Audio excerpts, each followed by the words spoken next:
Have you ever wondered why the vast majority of companies never become truly great, but instead languish in the purgatory of mere competence? We are conditioned to believe that the enemy of the great is the bad, the incompetent, or the disastrous, but the sensational, counterintuitive truth revealed in Jim Collins's 5-year research odyssey, Good to Great, is that the enemy of the great is the good. We do not have great schools because we have good schools. We do not have great governments because we have good governments. Few people attain great lives precisely because it is so easy to settle for a good life. This realization strikes with the force of a revelation. Good is not the stepping stone to great, it is the barrier. The narrative begins in a research laboratory in Boulder, Colorado, where Collins and his team of researchers embarked on an archetypal treasure hunt. They were looking for a specific, almost mythical creature, the company that defied the laws of business gravity. They sifted through 1.435 companies, looking for those that had performed at or below the general stock market for 15 years. And then, at a transition point, cumulatively returned at least 3 times the market over the next 15 years. They found only 11. These 11 companies were not the ones you would expect.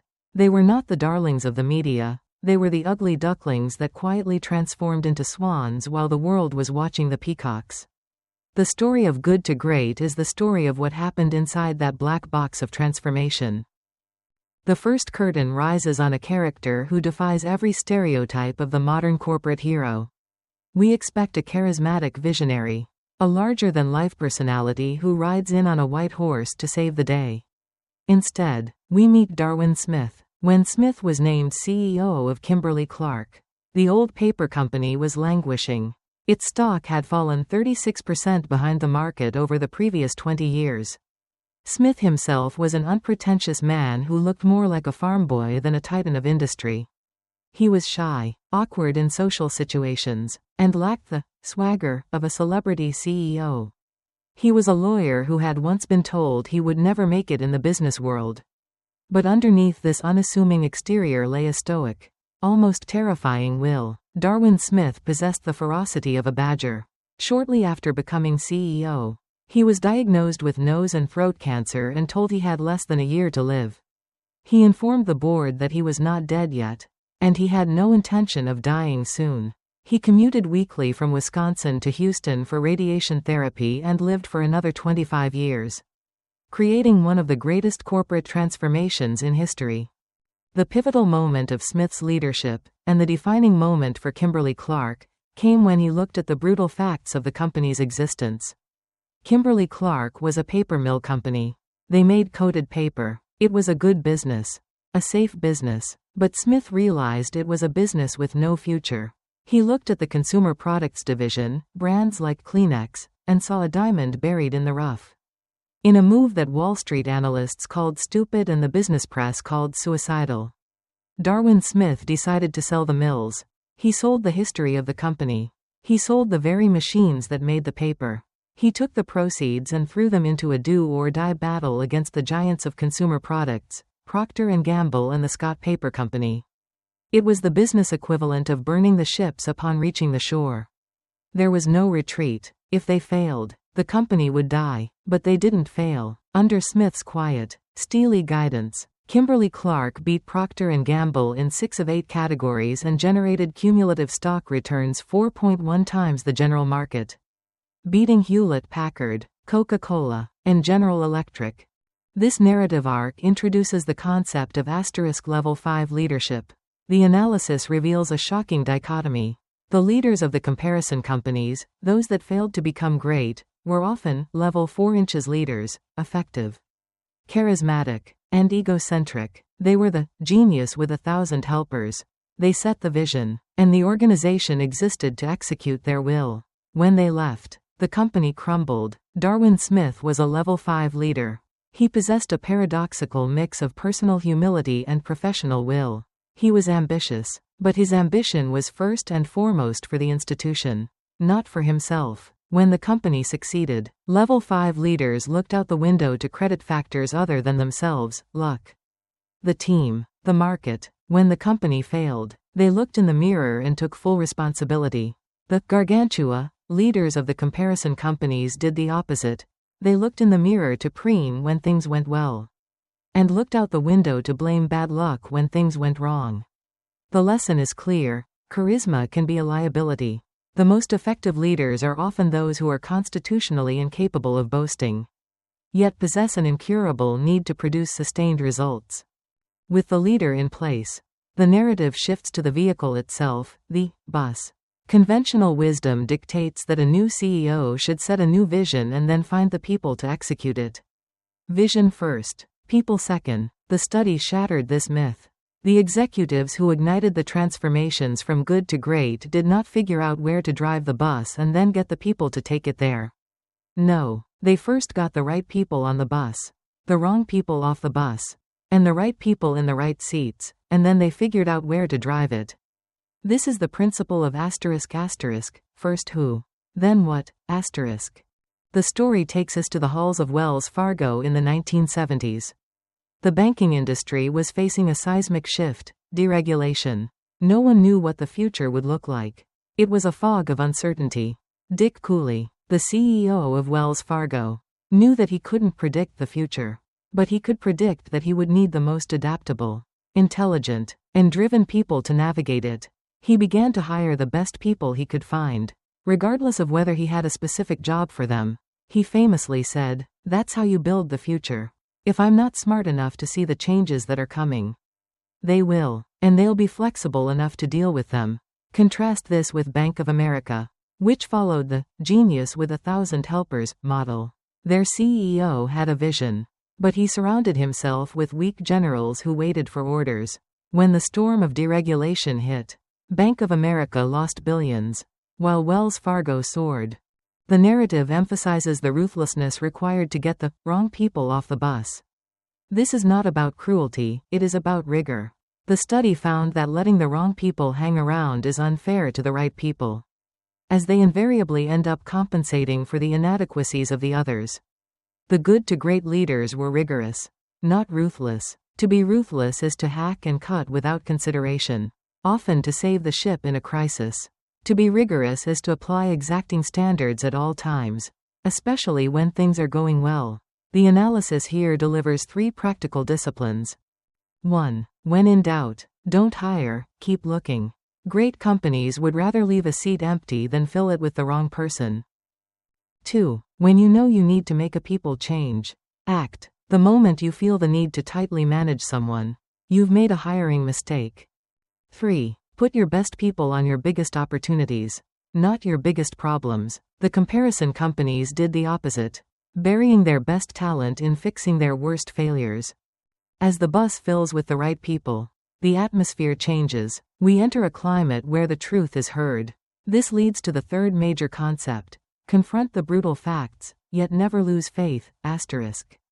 The narrative transports us to the fierce battleground of the grocery industry in the 1970s. On one side stood the Great Atlantic and Pacific Tea Company, known to the world as A&P. It was an icon, the Walmart of its day.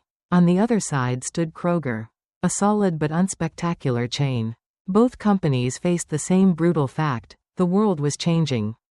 The old-fashioned grocery store was dying, being replaced by the modern superstore.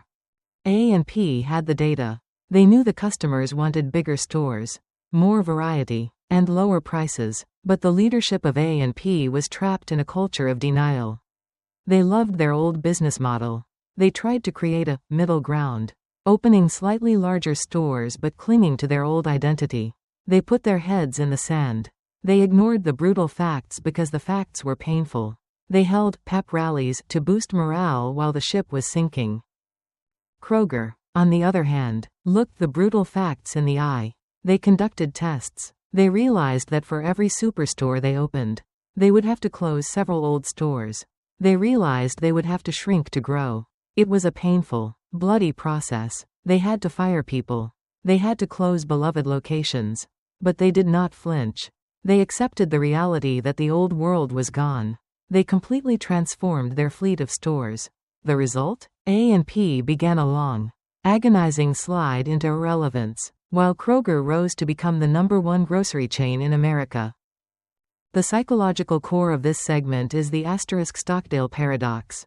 Jim Collins named this concept after Admiral Jim Stockdale, the highest-ranking United States military officer in the Hanoi Hilton prisoner of war camp during the Vietnam War. Stockdale was tortured over 20 times. He had no rights, no release date, and no certainty that he would ever see his family again. Collins asked Stockdale, "Who didn't make it out?" Stockdale replied, "Oh, that's easy, the optimists." The listeners lean in, confused. Shouldn't the optimists survive? Stockdale explained, the optimists were the ones who said, "We're going to be out by Christmas." And Christmas would come, and Christmas would go. Then they'd say, "We're going to be out by Easter." And Easter would come, and Easter would go, and then Thanksgiving, and then it would be Christmas again. And they died of a broken heart. Stockdale then grabbed Collins by the shoulders and delivered the lesson that defines the good to great mentality.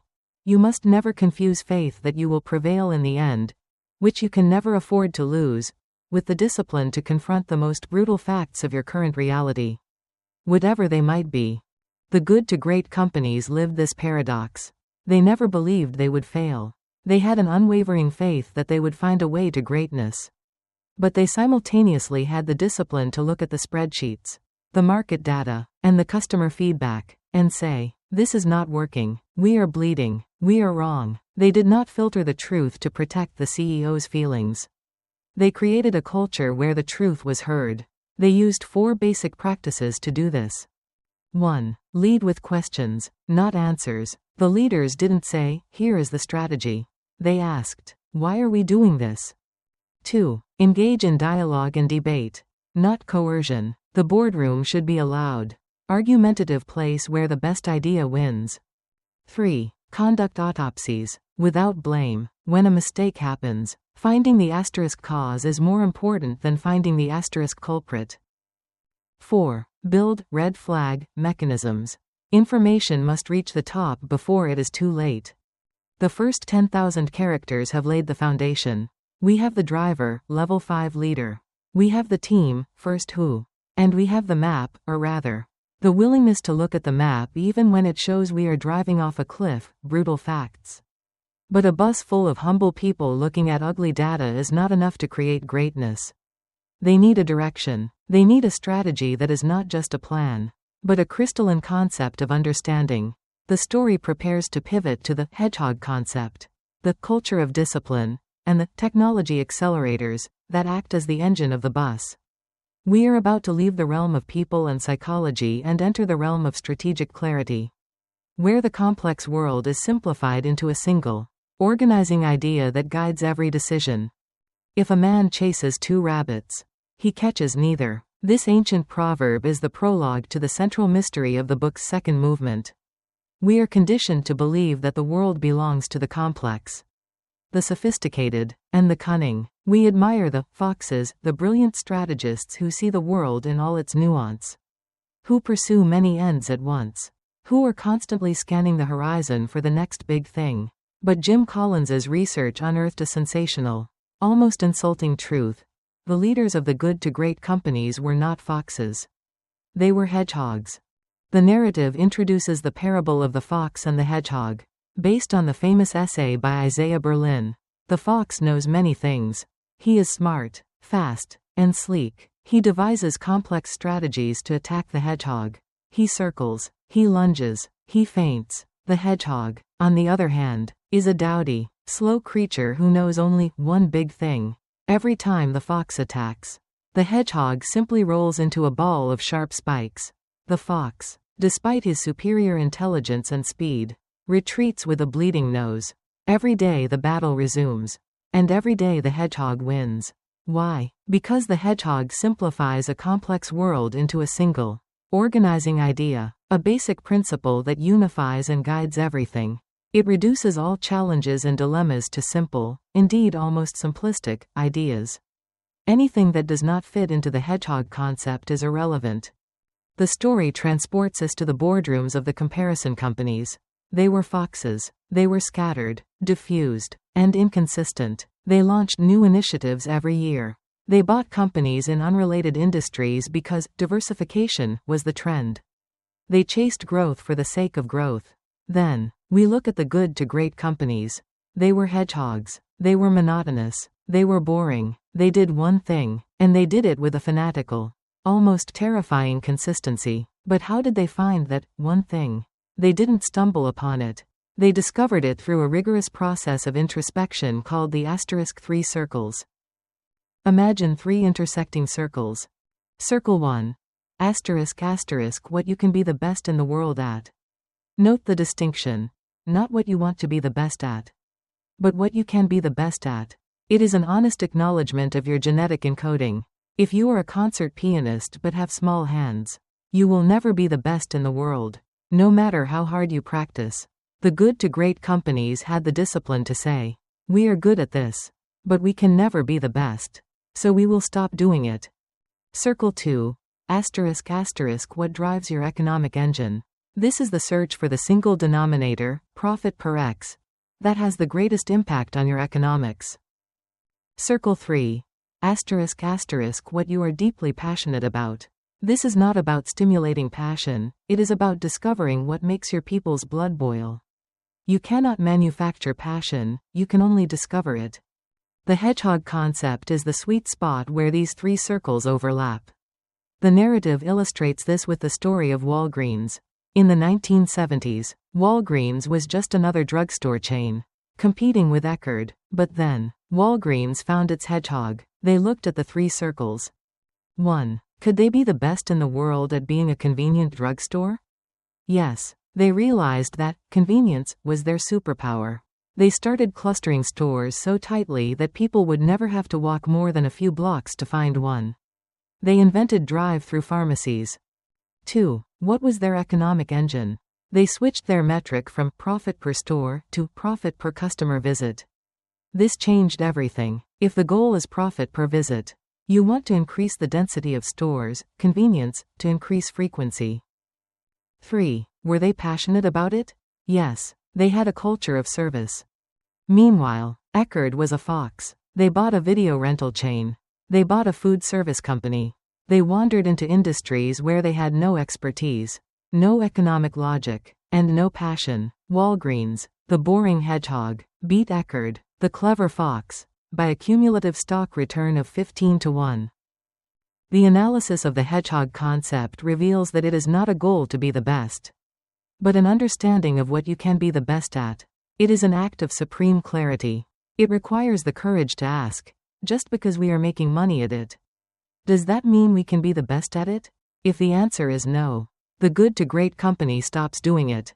This leads to the council. The research found that good to great companies didn't find their hedgehog concept in a weekend retreat.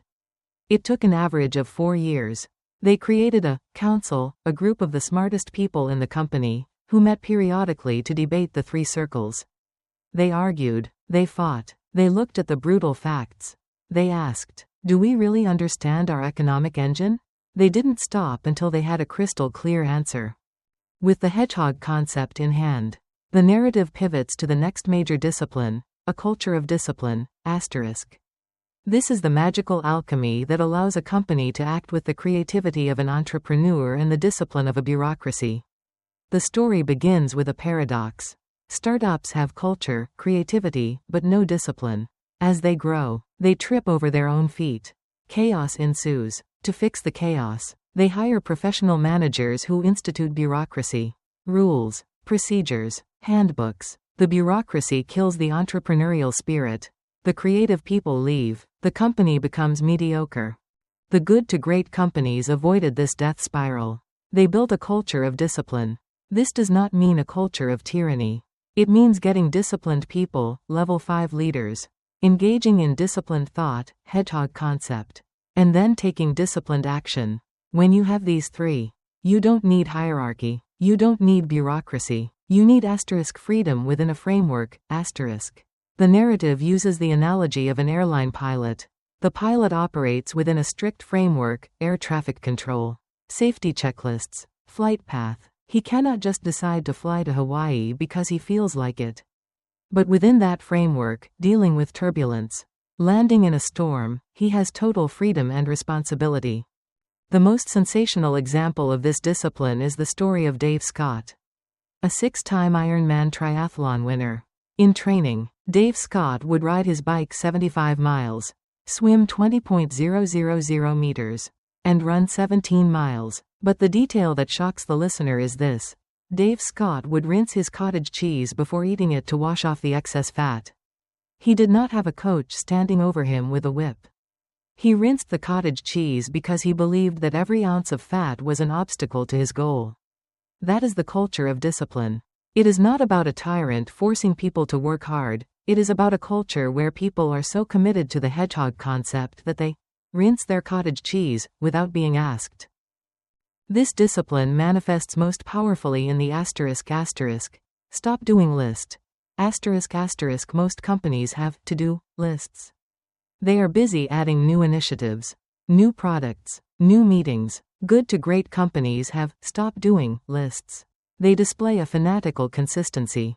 If an opportunity does not fit the hedgehog concept, they do not do it. Period. It doesn't matter how much money is on the table. It doesn't matter if everyone else is doing it. If it doesn't fit the 3 circles, it is a distraction. The narrative recounts how Darwin Smith at Kimberly-Clark stopped the company from doing almost everything that wasn't related to consumer paper products. He sold the mills. He stopped the side ventures. He focused the entire energy of the company on a single point. This is the discipline of the hedgehog. The narrative intensity builds as we approach the subject of technology accelerators. We live in an age obsessed with technology. We believe that technology is the cause of change. If we just buy the right software, the right AI, the right machinery, we will be great. Collins's research shatters this illusion. The study found that technology was never the primary cause of the transformation from good to great. Not once. The story takes us back to the dot-com bubble of the late 1990s. Drugstore.com launched with massive fanfare, promising to revolutionize the pharmacy business with the internet. They had the technology. They had the hype. Their stock soared to the stratosphere.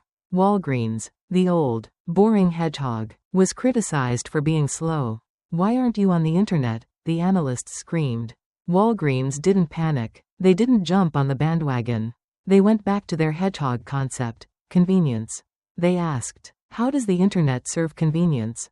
They realized the internet wasn't a replacement for the store, it was an enhancement. They built a system where you could order online and pick up at the drive-thru. They integrated the web with their physical footprint. Drugstore.com eventually crashed and burned. They had technology, but they didn't have a business model. Walgreens used technology as an accelerator of momentum, not a creator of it. The analysis here is crucial. Great companies treat technology like a tool, not a savior. If you give a race car to a bad driver, he will just crash faster. If you give a race car to a great driver, he will set a record. Technology accelerates what you already are. If you are undisciplined, technology will accelerate your chaos. If you are disciplined, technology will accelerate your growth. The good to great companies were pioneers in the application of technology. But they did it differently. Kroger was the first to use barcode scanners. They didn't do it to be high-tech. They did it because it fit their hedgehog concept of increasing throughput and lowering costs. They didn't talk about the technology, they talked about the results. The comparison companies, on the other hand, acted like fearful teenagers. They adopted technology because they were afraid of being left behind. They reacted to the fear of missing out, FOMO. The good to great companies were driven by the inner compulsion to excellence, not the outer fear of obsolescence. As the second part concludes, the pieces of the puzzle are falling into place. We have the leader, level 5. We have the people, first who. We have the truth, brutal facts. We have the strategy, hedgehog. We have the execution, culture of discipline. We have the tools, technology accelerators. The bus is built. The engine is humming. The road is clear. But there is one final, mysterious element. Why does it take so long? Why does it look like an overnight success from the outside, but feel like a grind from the inside?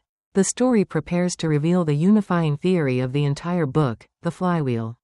We are about to learn why there is no such thing as a miracle moment. and why the greatest danger to any organization is the doom loop of inconsistent effort. The narrative is set to culminate in the physics of sustained greatness. The most pernicious myth in the business world is the miracle moment. We are conditioned by Hollywood movies and sensational news headlines to believe that greatness is the result of a single dramatic event, a revolutionary product launch, a blockbuster acquisition, or a charismatic CEO giving a "I have a dream" speech that galvanizes the troops.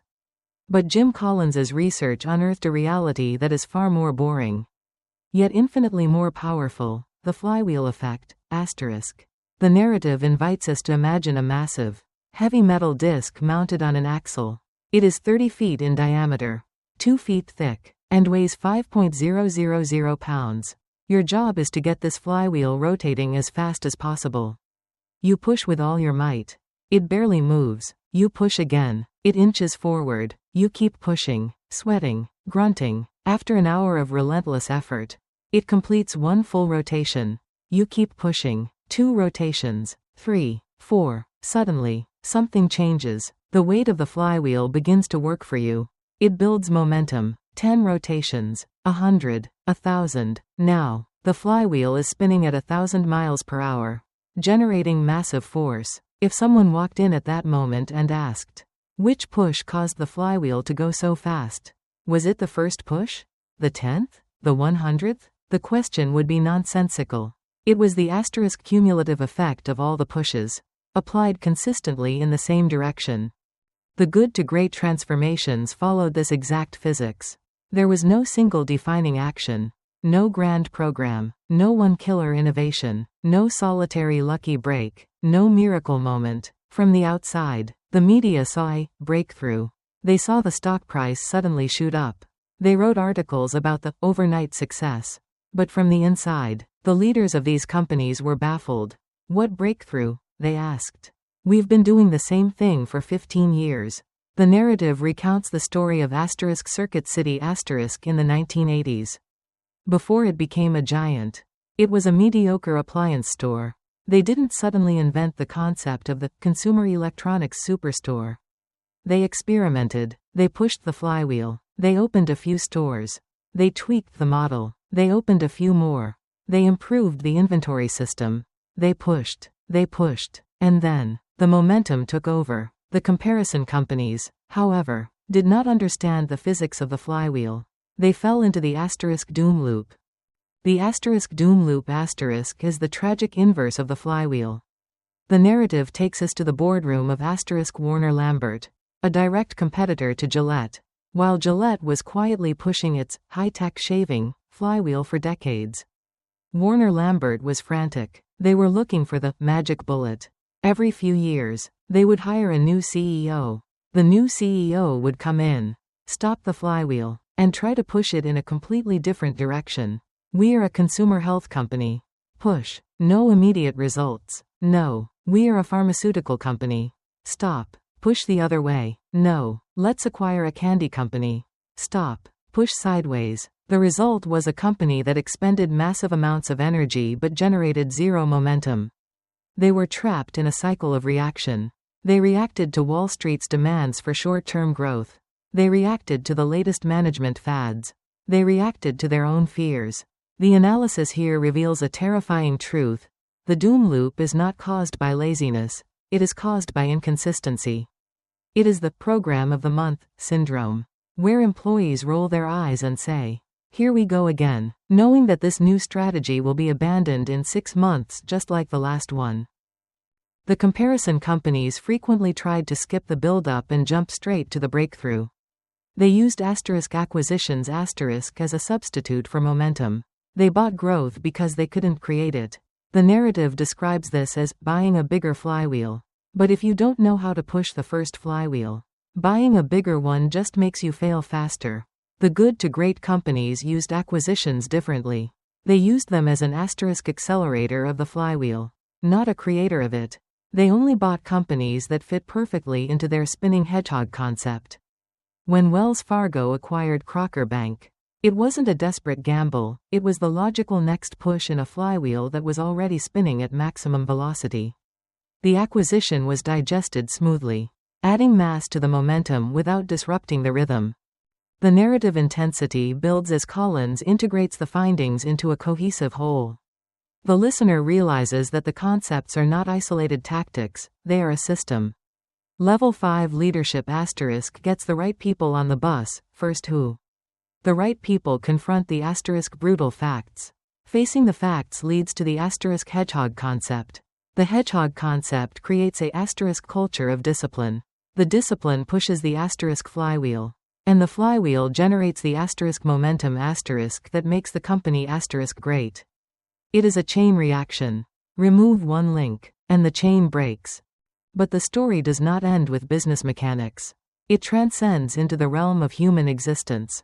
The final chapter of the book addresses the question, why greatness, why bother? Why not just be good?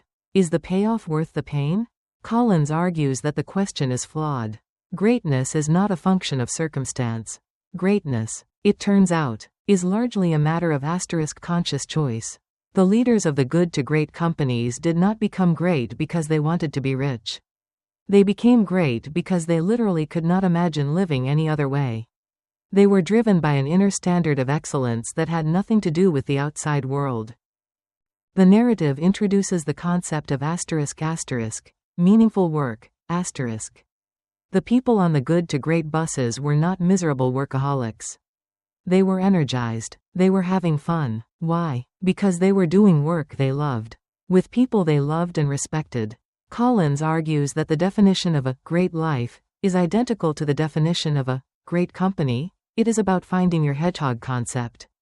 It is about simplifying your life down to what you are passionate about, what you are genetically encoded to be best at, and what drives your economic engine. When you find that intersection, work ceases to be work. It becomes a craft. It becomes a calling. The analysis of the good to great journey reveals that it is, at its heart, a spiritual journey. It is the rejection of the good enough. It is the refusal to accept the path of least resistance. It is the understanding that a life of mediocrity is a life of wasted potential. The level 5 leader is not just a better manager, they are a more evolved human being, one who has conquered their ego in service of something larger than themselves. The hedgehog concept is not just a strategy, it is a path to self-knowledge. The flywheel is not just a business tool, it is a metaphor for the compounding returns of character.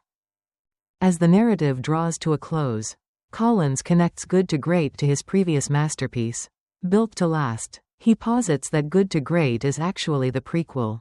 You must first apply the Good to Great principles to get the flywheel spinning and achieve sustained results. Once you have that momentum, you can then apply the * Built to Last principles, core ideology. Big, hairy, audacious goals, to turn that greatness into an enduring legacy that lasts for a century. The good to great companies are the startups of the soul, the built to last companies are the cathedrals of the spirit. The final image is of the reader standing at the edge of a cliff, looking out at the landscape of their own life or organization. They see the easy path, the path of the fox, the path of the doom loop, the path of the good. It is seductive. It promises quick wins and celebrity. But then they look at the hard path, the path of the hedgehog, the path of the flywheel, the path of the great. It is steep. It is quiet. It is lonely at first. But it is the only path that leads to a view worth seeing. The realization settles in. Greatness is not a destiny reserved for the chosen few. It is a choice available to anyone with the discipline to push the flywheel. Turn by turn, day by day, year by year. Analyze the ultimate meaning that the book intends to convey.